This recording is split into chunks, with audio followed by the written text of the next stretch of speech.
The scope of the federal government's involvement in people's lives has the candidates considering the health of the United States Constitution. Listen to this. There's a perception among some, perhaps you as well, that some of our core constitutional principles are being violated. Do you hold that view? And if so, what constitutional principles do you think are being violated? I definitely hold that view. I think many of our constitutional positions and constitutional requirements are being violated and trashed. Let me give you a few examples. War-making power. That's been taken out of Article 1 and shoved over into Article 2. That is, they've taken the congressional right to declare war and literally given it carte blanche to the president, and that's wrong. Another example, we have an Amendment 10 that would tell us that things like education belong at the state level, that would tell us things like the commerce and the energy policies should be at the state level. You know, we could save $650 billion over 10 years in the budgets if we would just allow the states to operate the Department of Energy, the Department of Commerce, and also take 100% control of the education systems in our country. And that's what I'd like to see happen. There's one thing that the founding generation agreed upon. And they didn't agree on everything. But if there's one thing that they all agreed upon, it was the idea that they were not creating a federal government with general police powers, with unlimited power. Based in large part on their experience with Great Britain, they knew what can happen when you have a national government that has power with no limits. It inevitably results in tyranny. Whether you have a king or a president, it results in tyranny. The Supreme Court has said that Congress may act according to the Commerce Clause in any area in which the regulated activity in the aggregate has a substantial effect on interstate commerce. Now, you and I both know that there is virtually no aspect of human existence that cannot be regulated under that standard. And if the Founding Fathers understood, any one of them had understood, that the Commerce Clause would have given Congress plenary authority to regulate anything that they wanted, essentially putting them on the same par with the states, in fact, in a position superior to the states, they would have voted against it.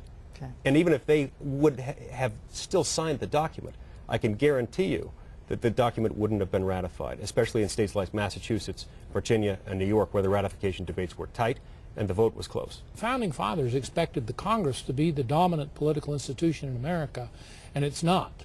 The presidency has become the dominant political institution, I think because the president's the commander-in-chief and we have been at war for so long. So I would like to see more power come away from the president and back to the Congress. Now, many of the things that some of my opponents are saying to me come down to an argument about what the Constitution means. Right. And I have said to them, if you want an example of what I believe the Constitution means in a very thoughtful statement, I recommend Rex Lee's devotional address to the Brigham Young University student body on the Constitution and the Restoration. And the kinds of statements he makes about the Constitution in that devotional address are the kinds of things I believe about the Constitution itself. I agree with John Shattuck in the House and also Tom Coburn in the Senate that the Enumerated Powers Act is a measure whose time has passed and is well due. And that one would require that any bill that comes across a senator's desk would have to be scrutinized based on its constitutional authority. So I think that that would be a first step, and that's something that I would champion. And I hope that in 2010... In terms of laying out the specific constitutional grant of authority to do acts or policy. That's correct. So you look at the bill that comes across your desk and you say, where is this in the Constitution that gives us, as a Senate, to act on this measure? And if it's not there, then it's got to go back to the states. The federal government's role should be limited. They should have a support the military, as it says in the Constitution. They should make sure we have a good, strong justice system so contracts can be enforced. But the private sector really needs to make these decisions, not the government. Government fixes explode government, and they're inefficient. So moving more power to the states, less dependence on the federal government, will make our country stronger. Okay, so what's the appeal of these foundational questions about the role of government? How does an incumbent run on his record when his opponents are just trying to use it against him? Well, those are two good questions. I think on the incumbent running, the incumbent, in this case Bennett, tries to make his adversary not his fellow Republicans, but the Obama administration. And repeatedly in Senator Bennett's statements on air here at KBYU, he evoked the Obama administration and his role in opposing it, trying to stop it, trying to rein it in. So at the level of his opposition in the caucuses, I think that's how he's pursuing it. With respect to the foundational documents, this is a Republican nominating process. And it's very important to Republicans, core constitutional principles. I would say it's important to everybody, but it's especially important to Republicans. It's a core belief and value. And in each of the candidate statements, they essentially pledged allegiance to that. There is a difference, Katie, however, between that, sort of a general sentiment about constitutional principles, and then taking on popular programs. Only one of the candidates, Cherilyn Eagar, was willing to say she would do away with Medicare. Yeah. What do you think?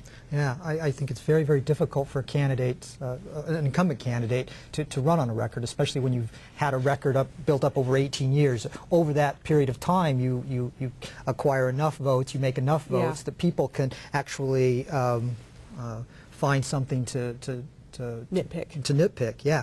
And so, once again, it's like Professor Magleby said, you run against Washington, D.C., you run against the Obama administration, you emphasize your votes that do connect to those core principles and try to spin the other ones as doing what was best for the state and the nation. So how do you convince the delegates before a caucus of these things? How do you prove your point? Shoe leather. You get out and you talk with as many delegates as you possibly can. You target those delegates, you get information to them about your votes. You make sure that those delegates know that you're on their side.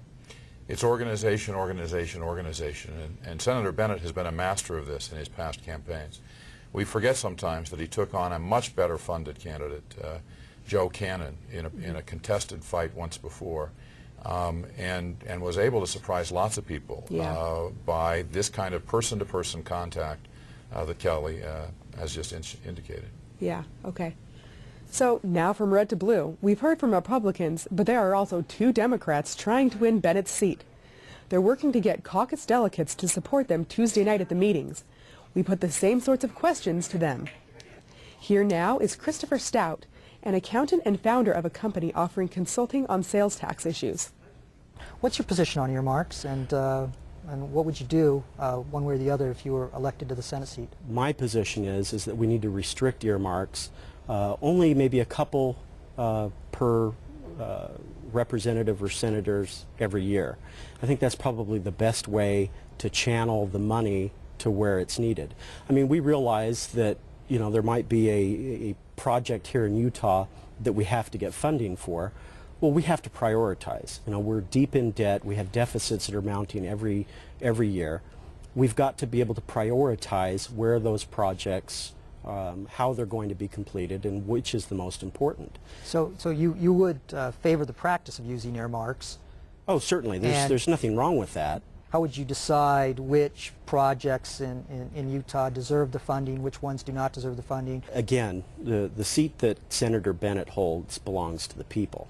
And what I believe for effective government is we've got to take it to the people. We've got to let the people decide what's going to be most important. So one of the platforms that I'm running on is having the ability for citizens to come to an interactive website and basically let me know how they feel about the projects that are in front of the Senate. So it can't just be behind closed doors in Washington. It has to be an interaction between me and the people of Utah.